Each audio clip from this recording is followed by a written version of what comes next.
Assalamualaikum warahmatullahi wabarakatuh. Halo teman-teman, selamat datang di LP2M Spotlight, podcast yang dirilis oleh Lembaga Penelitian dan Pengabdian Masyarakat UIN Sunan Ampel, Surabaya. Dan di episode kali ini bertemu lagi bersama aku, Auliana. Nah, masih sama seperti episode-episode sebelumnya yang mana kita mengobrol dengan KKN internasional.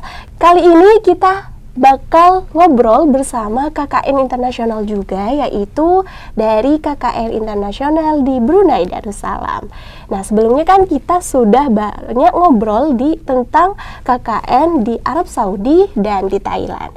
Nah, negara Brunei Darussalam ini merupakan kerajaan Islam yang kaya dengan penghasil minyak bumi yang terbesar di Asia Tenggara. Dan di sini juga yang berbeda adalah KKN di Brunei ini cukup berbeda dengan KKN internasional lainnya karena berada di satu-satunya kampus Islam di negara tersebut, yang mana kampus tersebut dinaungi langsung oleh Kerajaan Brunei Darussalam. Nah, seperti apa keseruannya dan seperti apa sih KKN di sana? So, kita di sini bakal ngobrol bareng dengan kakak-kakak yang udah KKN di sana. Siapa mereka? Nah, di sini kita sudah kedatangan Mas Muhammad, Dr. Muhammad dari Prodi Ilmu Hadis dan Mbak Sabrina dari Prodi Sastra Arab. Nah, gimana rasanya sudah KKN di Brunei Darussalam ini? Oh, sebelumnya apa kabar Mbak, Mas? Lupa sampean. Alhamdulillah baik. Alhamdulillah baik. Sangat berseri-seri ya hari ini, alhamdulillah.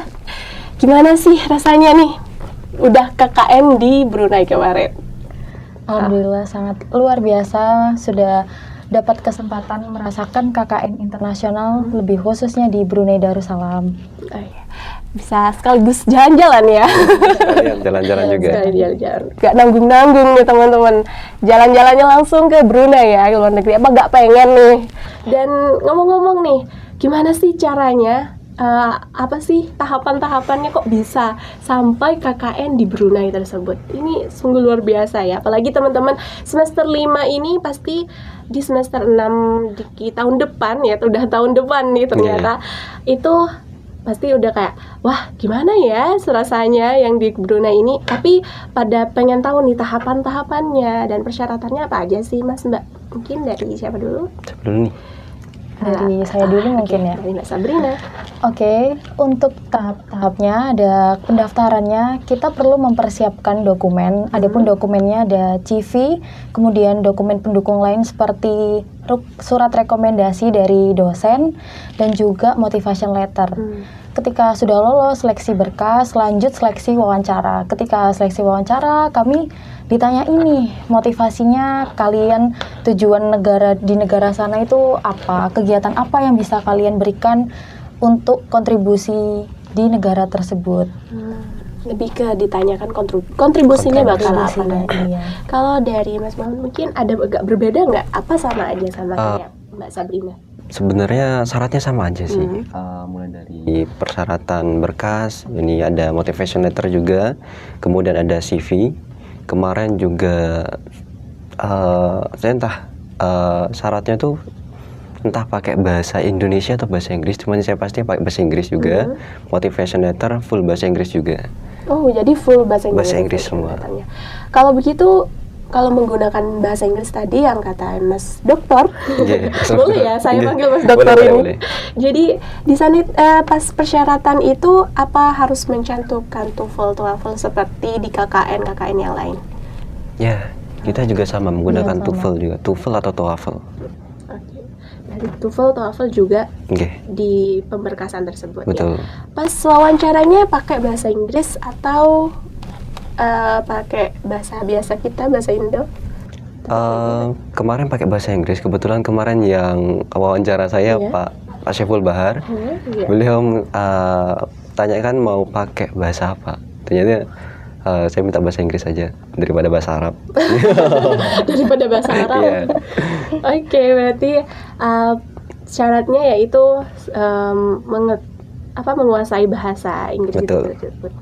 Tapi di sana pakai bahasa Inggris atau bahasa Melayu? Di sana pakai bahasa Inggris dan bahasa Melayu. Jadi mereka biasanya ngobrol dalam satu kalimat itu ada campur mixing. ai gitu. Betul gitu. Ayu gitu ya. Penting gitu ya. Nah, jadi di sana itu ngapain aja sih, kayak di sana sebelumnya apa kita harus mempersiapkan proker, kayak kan kalau KKN yang reguler itu ada prokernya, apa sama seperti KKN yang di Brunei itu? Dan mungkin kalau ada prokernya, fokus utamanya apa sih dari Mbak dan Mas dan teman-teman KKN yang lain, yang KKN Brunei itu fokusnya di mana? Jadi kami kemarin sebelum kita berangkat kita belum tahu nih prokernya itu apa aja, karena kegiatan kami memang dibatasi, tidak bisa bebas karena negara yang sangat ketat ya, Brunei Darussalam. Jadi kita dapat jadwal itu hamin seminggu kalau nggak salah baru dapat. Mepet sekali Mepet berarti sekali. ya. Jadi persiapannya yang bener satu-watut. Ya, betul. Nah, kemudian hamin seminggu kita rapat dengan tim, dengan teman-teman KKN. Kira-kira mau ngadakan kegiatan apa di sela-sela kegiatan tersebut. Kita udah nyiapin juga, ternyata endingnya nggak bisa ngadakan karena memang betul-betul ketat, dan juga memang rundonnya itu memang padat sekali. Berarti mengikuti proker yang ada dari yang disediakan oleh kampus Unisa. Kampusnya apa? Unisa. Universitas Universitas Islam Sultan Syarif Ali. Oh, iya. Itu katanya satu-satunya kampus di Brunei. Satu-satunya kampus Islam. Maksudnya. Satu-satunya kampus Islam yang ada di Brunei Darussalam. Jadi tapi cukup terkenal. Udah satu-satunya cukup terkenal. Iya, betul. Fokus utamanya pas proker yang dari sana itu apa sih? Kita di sana ada 12 tempat yang kita kunjungi, kurang lebih 12 tempat. Dari 12 tempat tersebut ada 3 tempat yang kita fokuskan lebih lama, yakni yang pertama di pusat Ehsan. Pusat Ehsan itu 3 hari atau 2 hari? 3 hari ya? Iya. Kemudian di pusat Bahagia juga itu fokusnya 2 tempat ini fokusnya sama OKU, orang kekurangan upaya, atau kita sebutnya orang kebutuhan khusus kalau di Indonesia. Kemudian satunya di PDI, yakni Pusat Dakwah Islamiyah. Kita dibagi dari 2 tim. Yang pertama ada dakwah Islam, kemudian ada bagian mu'alaf. Jadi apa itu? Bagian yang nerima mu'alaf sama perawatan mu'alaf. Jadi kita kunjungan juga ke daerah pelosok untuk mengunjungi para mu'alaf. Maaf sedikit menyela, mu'alaf maksudnya orang yang baru masuk Islam yang ada di negara tersebut. Ya, betul. Bukannya, setahu saya ini ya, kalau salah dikoreksi boleh. Setahu saya kalau di Brunei itu satu-satunya agamanya itu satu, Islam. Itu berarti sebenarnya gimana maksudnya? Kemarin itu setelah saya datang ke sana, saya juga kira negara Islam. Iya. Dan negara agama ya yang cuman hanya Islam saja. Akan tetapi setelah di sana juga banyak agama-agama lain, yakni Kristen juga ada, terus agama yang lain juga ada di sana. Oh, sama halnya seperti negara Asia Tenggara yang lain. Betul. Tuh, gak cuma saya pikir soalnya kan kalau di sepengetahuan kan Brunei negara Islam yang emang di situ dicantumkan namanya negara Islam. Ya, negaranya Islam, agama Islam, cuma itu aja. Berarti di situ mengurus sama orang-orang mualaf. Ngapain aja di situ, Pak? Mbak Mungkin Mas siapa? Mbaknya yang waktu di sana itu kita dipertemukan langsung, menyaksikan langsung bagaimana mualaf awalnya masuk Islam, dari mulai mereka membaca syahadat, terus mengajari mereka membaca Al-Quran, mengajari mereka ibadah, sholat. Iya. Ngajari ngaji gitu ya. Iya, terus kita itu juga dapat kesempatan untuk mengunjungi atau berdakwah ke rumah-rumah non-muslim. Yang mana mereka ini tertarik dengan Islam. Iya. Mulia sekali ya.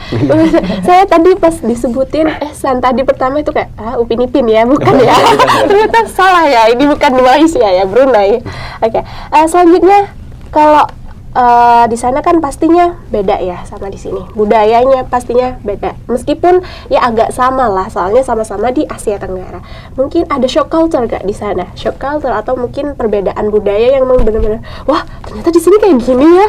Apa di sana semuanya kayak berjilbab atau gimana? Kalau shock culture sebenarnya sedikit ya. Biasanya nih kalau yang ke luar negeri itu shock culture-nya di makanan. Iya, makanan bener. Oh sama ternyata ya di Brunei Iya. juga makanan. Sebenarnya nggak seberapa beda jauh sama Indonesia dari rempah-rempahnya ya kalau makanannya itu, tapi cenderung manis mereka ini. Oh Jawa dong. Jawa, nggak salah berarti ke sana ya. Iya. Nah, kalau dari Masnya mungkin ada shock culture nggak di sana? Kemarin tuh lebih shock culture-nya ke bahasa, karena saya kira di sana dominan Melayu ya. Betul memang dominan Melayu, tapi untuk komunikasi dengan orang-orang tua Melayu oke. Tapi untuk anak muda itu banyaknya prefernya bahasa Inggris. Jadi negara maju di Asia, jadi beda dengan Indonesia ya. Iya. Jadi kita bahasa Indonesia, bahasa lokal.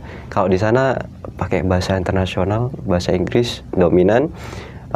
Dan juga bahkan anak kecil di sana ketika kami di khidmat di pusat bahagia, di pusat Ehsan itu anak-anak kecil semuanya bahasa Inggris, nggak bisa pakai bahasa Melayu. justru. Iya. Justru bahasa Melayunya nggak bisa. Malah nggak bisa, banyaknya gitu. Kemudian untuk kita kan juga tinggal di kampus Unisa ya, jadi kita interaksi dengan mahasiswa internasional, jadi kita komunikasinya pakai bahasa Arab.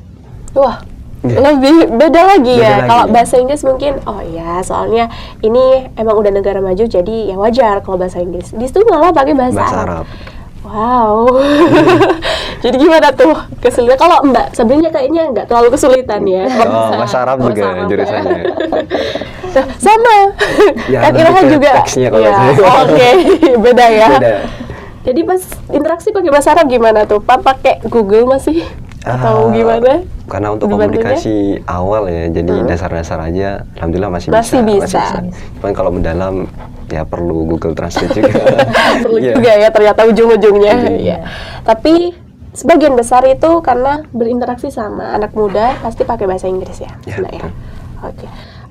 Untuk yang paling ditanyain nih ya pastinya tentang biaya nih. Nah, kursnya kan pasti beda dengan Indonesia. Kalau saya di episode kemarin di Arab Saudi itu katanya di biaya sih yang banyak. Nah, kalau di Brunei sendiri untuk biaya itu seperti apa?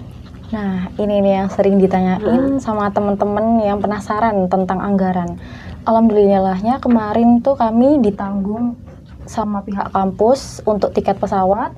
Kemudian ketika kita sampai di Brunei, kita asramanya juga tanpa ada tambahan lagi dari kampus Unisa, yang mana satu-satunya kampus Islam di Brunei Darussalam itu tadi. Berarti tinggalnya di asrama yang udah disediakan di sana. Iya. Nggak usah bayar.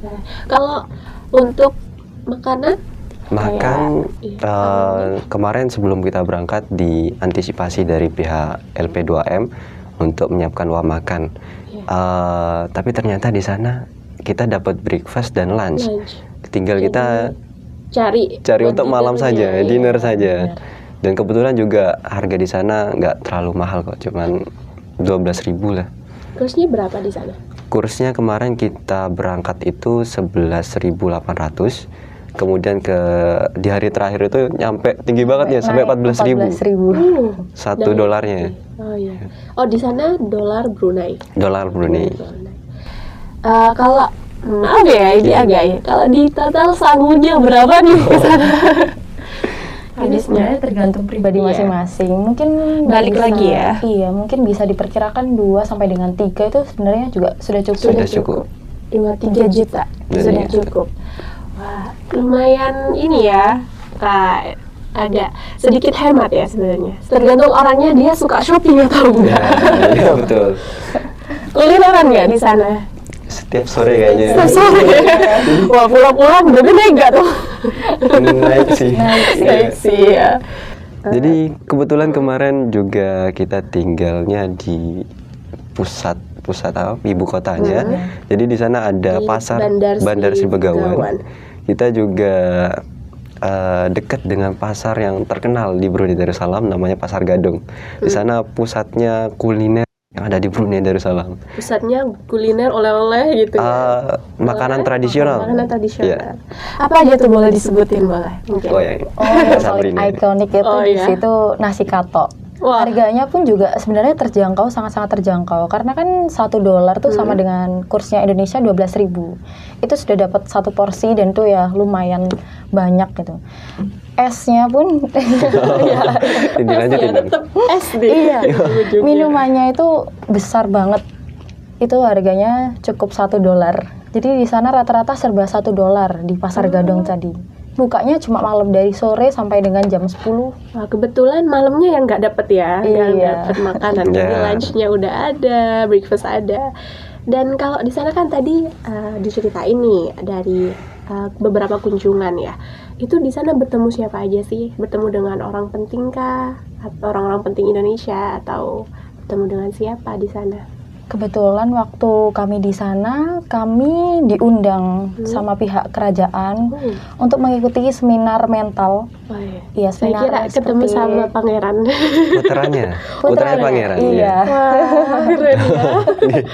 Ya di situ seminar. Seminar tentang kesehatan mental. Jadi kalau di Brunei itu memang mereka itu sangat memperhatikan kesehatan mental para masyarakatnya. Iya, masyarakatnya. betul. Biar gak kena mental health. Mental. Mental illness. Oh gitu. Terus di sana ketemu siapa lagi, masnya? Kemarin beda nih, kita- agak beda kan biasanya cowok cewek. Iya, betul. Iya. Jadi kita juga ketemu dengan pihak mana itu? KBRI ya? KBRI karena kita di backup sama PPU Nisa juga. Iya. PPI Brunei Darussalam. Mereka nge-backup kita, ngebantu kita selama ada di Brunei. Kemudian kita diundang ke acaranya PPI. Di sana juga ketemu dengan pihak KBRI juga. Jadi begitu. Oh, banyak bertemu orang-orang penting ya ternyata. Apalagi di kerajaan itu tadi yang Nah, spesialnya, iya, spesial. ya, spesialnya di situ. Nah, untuk kesan-pesannya apa sih selama di sana dari Mas dan Mbak ini? Oh ya, sebelumnya di sana itu tadi berangkatnya berapa orang ke sana? Kita berangkatnya itu ada 9 orang. Itu yang dari atas nama LP2M itu ada 5 orang dan 4 orangnya itu dari Fahum ya. Iya, Dari fakultas ada Belanda Humaniora. Oh, beda sama yang KKN tadi. Tapi prokernya tetap sama? Prokernya tetap sama. Programnya tetap sama. Oh iya. Nah, yang saya tanyakan tadi nih, tentang kesan pesannya apa saja sih selama di sana? Mungkin Mbak Sabrina dulu. Silakan, Mbak Kalau Sabrina. untuk kesan saya sendiri ya sangat luar biasa bisa menginjakkan kaki di Brunei yang mana memang dari dulu ini sudah cukup saya impi-impikan Iya. pengen ke sana gitu. Terus waktu di sana ya alhamdulillah dapat banyak pembelajaran dari mungkin budaya, kita jadi tahu nih lintas budayanya di sana itu bagaimana. Lalu untuk sosial cukup menambah relasi juga.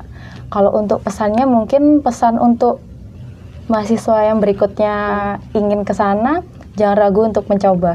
Oke. Jadi Mas Duto ya. Ya tentunya karena negara Islam ya, kemudian negara kaya dan juga negara maju yang juga berbeda dari Indonesia. Jadi selama kita tinggal di Brunei, mereka orangnya benar-benar Brunei Darussalam ya.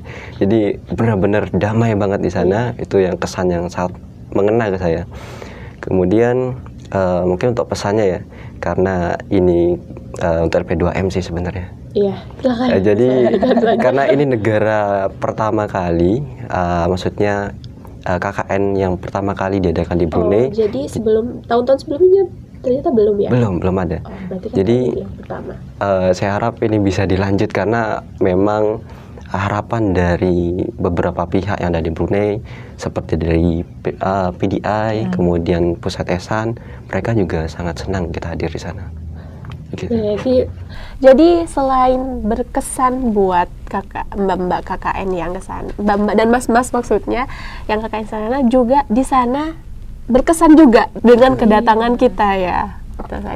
Jadi teman-teman semuanya yang mau yang berminat KKN internasional, pilih KKN di Brunei ini maksudnya, soalnya benar-benar dikasih fasilitas yang sangat nyaman juga. Dan satu lagi nih, jangan pernah berpikir kalau KKN di luar negeri itu harus mahal.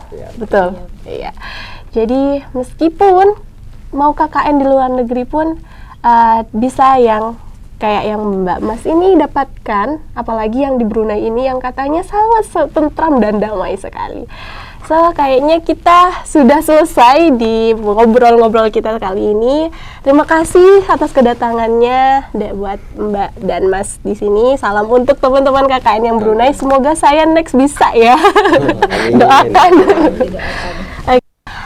Teman-teman LP2M Spotlight, jangan kayak kita udah di penghujung segmen nih, yang mana kita bakal bertemu lagi di episode-episode selanjutnya.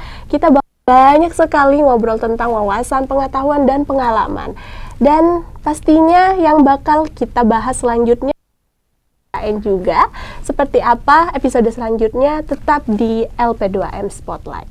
Dari saya Auliana beserta semua kru yang bertugas, terima kasih. Wassalamualaikum warahmatullahi wabarakatuh.